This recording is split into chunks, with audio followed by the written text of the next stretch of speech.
Egaan dhaggeeffattoota YouTube channel akkam jirtu nagaan koo bakka jirtan hundumaatti sinaa qaqqabu.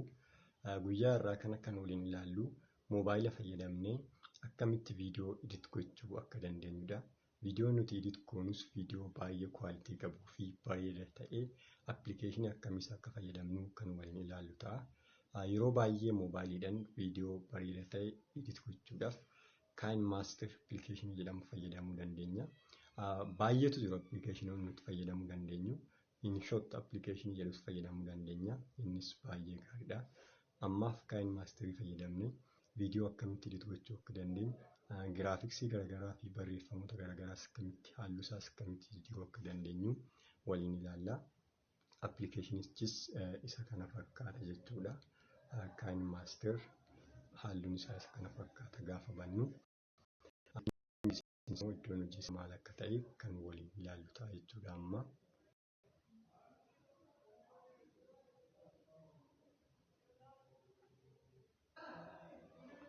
Iddoon hojii isaa kana fakkaata. Jalqaba irratti KineMaster jedha. Loogoo isaa wajjin kan mul'atu. Taanee gara mirgaatti achi yoo deemne kan mul'atu Create New kan jedhudha. My Project kan jedhus argina. My Project kan jedhu jalatti yeroo baay'ee viidiyoo nuti appilikeeshinicha fayyadamnee edit goonitu iddoo kana ta'a jechuudha. Fakkeenyaaf kanaan dura wantoota kana fakkaatan edit godhee jira jechuudha. Ammaaf viidiyoo biraa edit gochuu barbaanne Create New isa jedhu kana tuqna jechuudha. Isa erga tuqneen booddeetti New Project Aspect Ratio jalatti naannoowwan filannoo 7 arganna. Filannoowwan kana keessaa filannoon jalqabaa gaafa viidiyoo kan edit goonu jechuudha. Reeshiyoon ittiin edit ta'uu danda'u 16 reeshiyoo 9 jira. 9 reeshiyoo 16 jira. 1 reeshiyoo 1 jira. 4 reeshiyoo 3, 3 reeshiyoo 4 fi kanneen biroos asirra jiru jechuudha. Yeroo baay'ee kan nuti fayyadamnu YouTube'dhaaf viidiyoo edit gochuu barbaanne 16 reeshiyoo 9 kana fayyadamna. TikTok'dhaaf yoo barbaanne immoo 9 reeshiyoo 16ti. Fuggisoo isa jalqabaa kana 1 reeshiyoo 1 viidiyoo iskeer ta'e jechuudha. 4 reeshiyoo 3 akkasuma Facebook irratti wantoota garaagaraa upload gochuu yoo barbaanne jechuudha. Ammaaf kan nuti fayyadamnu 16 reeshiyoo 9 fayyadamnee viidiyoo edit goona. Ittaansee kan jiru steppiin next isa jedhu tuqna jechuudha. Next erga tuqneen booddeetti waan kana fakkaatu argina. Miidiyaa Browser jala kan jiru viidiyoowwan kanaan dura fayyadamnee imeejii, piikcharii fi wantoota kana fakkaatanidha. Achi keessaa viidiyicha edit gochuu barbaanne sana galleetoo filanna jechuudha. Fakkeenyaaf viidiyoo edit gochuu barbaade viidiyoo Compressor Pro kan jedhu kanaadha. Viidiyoon kun kana fakkaata. Ammas deemnee viidiyoon nutti mul'atu kana gadi tuqna jechuudha. Erga tuqneen booda afaan Ingiliffaan barreeffama kana jedhu arganna. Sana booda OK ishee jettu tuqna. Sana booda viidiyoon filadhee bifa kanaan naan dhufee jira wanta ta'eef viidiyoo koo kanan tuqa. Viidiyoo koo ergan tuqee booddee kana fakkaata. Volume, Clip Graphics, Speed kan jiru jira asirraa. Volumiin saawundii isaa adjust gochuun barbaada. Sagalee jechuudha. Auto volume kan jedhu irra keenyatti right yoo goone yeroo baay'ee filatamaadha. Ammas achuma jalaan xumurre waan ta'eef isuma gadi tuqeen Clip Graphics kan jedhu giraafiksii wanti dabaluu barbaade iddoo wanti dabaluu barbaade sana tuqeen fakkeenya jalqaba irratti dabaluu barbaade yoo ta'e viidiyoo koo akka kanatti daddabarseen jalqaba irratti tuqeen saniin booddee giraafiksii itti dabalaa jechuudha. Giraafiksii jechuun seensa irratti yookiin iddoo barbaanne irratti piikcharii kan biroo yookiin fakkii kan biroo viidiyoo irratti ida'uu jechuudha. Fakkeenyaaf mallattoo Travel and Activity kan jedhu jalatti mallattoo xayyaaratu jira. Achi keessa tokko filadheen saniin booda right kan jedhu tuqa. Ammas viidiyoo kootti deebi'een gadi tuqa. Ergan tuqee booda ispiidiin isaa yoon tuqe ispiidiin viidiyoon kun ittiin taphachuu danda'u adjust gochuu dandeenya. Fakkeenyaaf 0.5 jira, 1 jira, 1.5 by 4 by 8 fi by 1 kan jedhudha. Tokkorra yoo ta'e baay'ee gaariidha. Garuu wantoota garaagaraatiif kanarraa jijjiirree fayyadamuu dandeenya jechuudha. Ittaansee kan jiru reverse jedha. Reverse kan jedhu gaafa fayyadamnu viidiyoon gara jalqabaa jiru gara booddee akka dhufu barbaanne riiversii kana fayyadamuu dandeenya. Rotate mirrors yoo barbaachise fayyadamna. Color filter kan jedhu immoo kalarii viidicha keenya as keessaa adjust yookiin edit gochuu dandeenya. Fakkeenyaaf nan kan jedhu jira. Nan jechuun viidiyoon akkuma waraabametti yookiin oriijinaalii ta'ee edit ta'uuf kan fayyadudha. Basic kan jedhu jalatti filannoowwan hedduu jiru. Achi keessaa viidiyoo keenya jijjiiruu dandeenya. Akka kanatti viidiyoon keenya gaafa nu kilikoon jijjiiramaatiin deemaa jechuudha. Hedduu jira. Cold kan jedhu jira. Innis akkuma sanatti filannoo hedduu of jalaa qaba. Filannoowwan kana fayyadamnee viidiyoo keenya edit gochuu dandeenya. Mee fakkeenyaaf warmi kan jedhu fayyadamnee achi jalaa immoo iddoo tokko WO1 kan jedhu filanne right goona jechuudha. As jalaa baanii amma immoo layer kan jedhu bira deemna. Layer isa kana layer gaafa tuqne miidiyaan jira, effectiin jira, stickeriin jira, tekstiin jira, handwriting jira. Miidiyaa jalaa footoo asirratti dabaluu dandeenya. Effect kan jedhu immoo equation garagaraa yookiin immoo foormulaawwan herregaa galchuu barbaannedha. Text kan jedhuu fi handwriting fayyadamne yeroo baay'ee barreeffama viidiyoo keenya irratti barreessinu yookiin ergaa kaa'uu dandeenya. Fakkeenyaaf text gaafa jennu keewwardiin akka kanatti nu dhufa. Fakkeenyaaf new video gaafa jennu yookiin immoo viidiyoo haaraa jechuudha. Okay jennaan. Barreeffamni koo asitti dhufee jira. Walakkaa isaa qabeen iddoo isaa jijjiiruu danda'a. Naannessuu yookiin jala yookiin mirga yookiin bitaa taasisuu danda'a. Saayizii isaa dabaluuf immoo xiyya sana tuqeen akka kanatti guddisa. Reverse direction isaa yookiin kallattii sana naannessuun barbaade mallattoo ishee irra jirtu kanaan tuqa jechuudha. Viidiyoo koommooyyuu halluu isaa halluu barreeffamichaa jijjiiruu gaafa barbaadu as keessaa iskeerii kanan tuqa. Iskeerii gara mirgaatti argamu kana keessa halluu hedduu jira. Fakkeenyaaf diimaa gaafa filadhu right kenootii bifa kanaan barreeffamni koo naa ta'ee jira.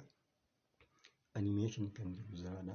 Animation gaafa tuqnu irraan gadeetti filannoowwan hedduu jira. Achirras akkamitti barreeffamichi viidiyoon gaafa taphatu dhufuu akka danda'u argisiisa. Slide down kan jedhu jira. Mee fakkeenyaaf counter clockwise fayyadama. Right godha dhumarra. Ammas deebi'ee iddoo sanitti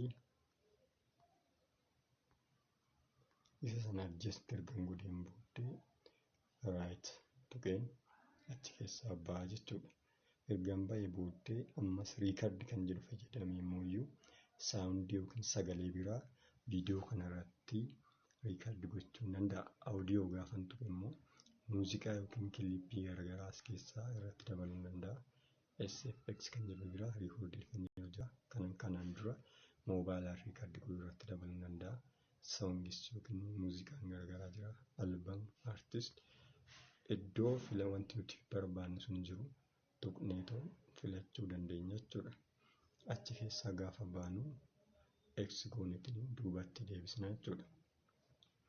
Itti aanee kan jiru as keessa gara bitaa kanarra gadee irratti barbaannan jalqaba irratti wantoota achirra jiran adjust gochuu dandeenya. Yoo barbaachisaa ta'uu baates akkasumatti yoo dhiisne wantoonni achirra jiran kun filatamaadha. Erga viidiyoo keenya edit goonee fixeen booddeetti mallattoo gara mirgaarraa ol dhaabattee jirtu kana xiyya kana hin tuqnaa. Innis export jechuudha. Export jechuun viidiyoon edit godhe kana moobaayilii irratti akka inni mul'atu taasisu yookiin immoo iddoo faayilii manaajirii jalatti iddoo viidiyoo jalatti qabatee akka taa'udha jechuudha. Achi keessaa immoo baasnee fayyadamuu dandeenya jechuudha. Export gaafa jennu save and share jalatti resolution jira, frame rate jira. As keessaa fakkeenyaaf kun FHD 1080 p dha. Mee HD 720 irratti edit gochuun barbaade viidiyoo quality HD ta'e 720p irratti frame rate isaa 30 irra jira jechuudha. Ammaa fi asii low fi high tu jira. Gara bitaatti deemne low, gara mirgaatti immoo high dha. Akkuma high jechaa deemnu meegaa piiksel per sekondiin isaa haayil ta'aa deema yookiin dabalaa deema. Gaabsan viidiyoon keenya iddoo guddaa baay'isee waan balaa qabatuuf isa sana loowurraa xiqqoo as buunee keenyatti sanaan booda viidiyoo keenya maal gochuu dandeenya? Save as kan jedhu tuqna jechuudha. Save as kan jedhu gaafa tuqnu viidiyoon keenya save as jedheera. Waan kana fakkaatu argina. Sanaan booda isa keessaa ba'uuf skip kan jedhu tuqna. Saving jedha. Kun yeroo xiqqoo fudhachuu danda'a. Hamma inni save godhutti ni eegganna jechuudha. Amma argaa jira save gochaa wanti kun.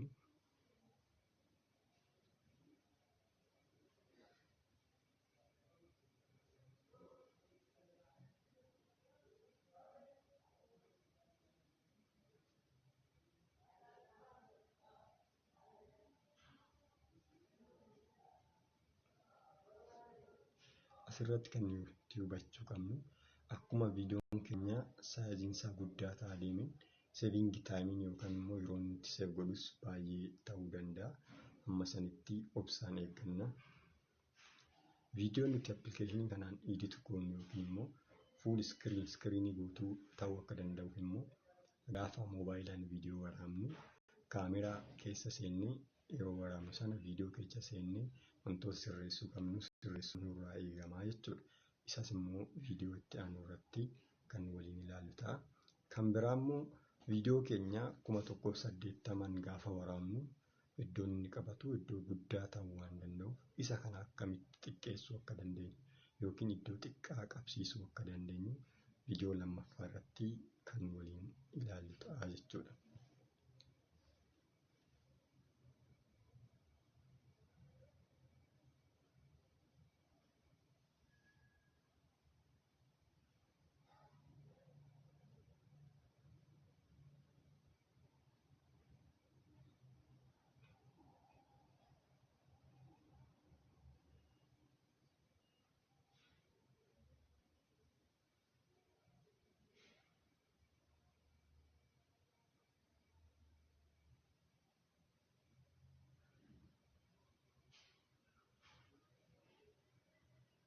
Haala kana fakkaatuun xumuramee jira jechuudha. Resolution biratti X jira. Yoo barbaanne X gochuu dandeenya. Yoo barbaanne immoo viidiyoon keenya save and share kan jedhu kana jalatti KM jedheetiin save ta'ee jira.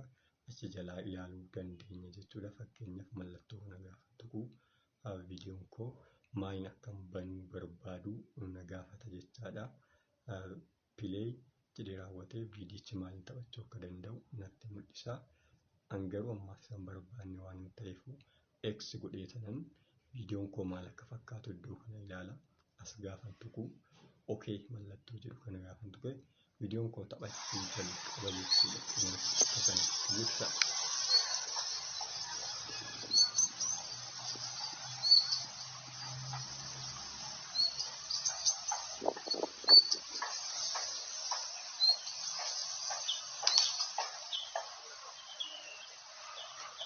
Har'aaf xumurree jirra. Sabiskiraayibii fi laayik gochuu hin dagatinaa. Waan fayyadamtaniif baay'ee galatoomaa.